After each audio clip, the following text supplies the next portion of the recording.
Litosfer. Lapisan tanah memiliki struktur tanah yang berbeda-beda. Contohnya, tanah humus yang dapat digunakan untuk bercocok tanam. Pada bagian tengah, terdapat tanah dengan struktur yang lebih keras, dan pada lapisan selanjutnya tersusun dari bebatuan.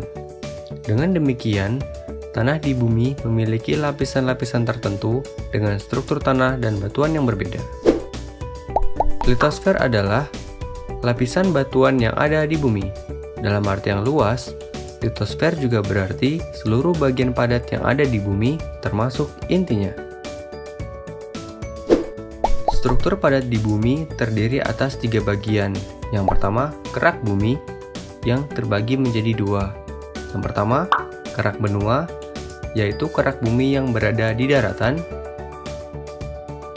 Yang kedua, kerak samudera, yaitu kerak bumi yang berada di dalam laut. Struktur yang kedua yaitu mantel bumi, yang terbagi menjadi 2, yaitu mantel atas dan mantel bawah. Struktur padat di bumi yang ketiga yaitu inti bumi, yang juga terbagi menjadi 2, yaitu inti luar, bersifat cairan pekat, dan inti dalam yang bersifat pekat namun menyerupai padatan.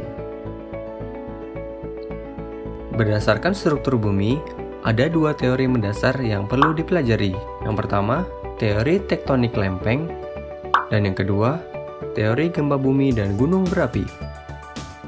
Yang pertama, teori tektonik lempeng. Berdasarkan teori ini, kerak bumi dan bagian atas dari mantel bumi terbagi menjadi beberapa bagian. Bagian ini disebut lempeng.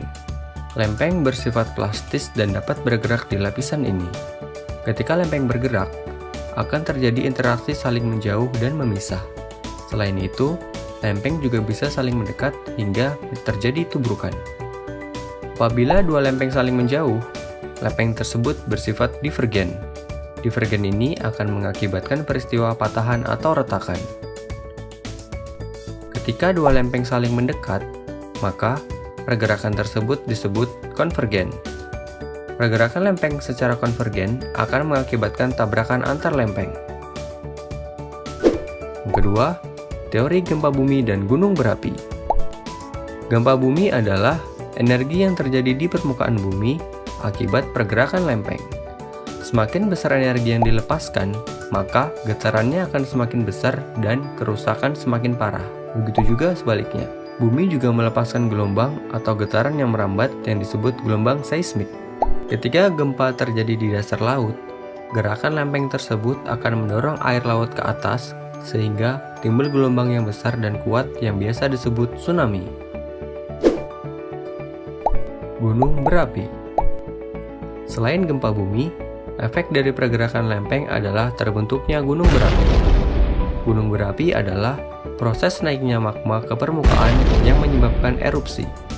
Saat terjadi erupsi, magma dan material lainnya dikeluarkan melalui kawah gunung berapi.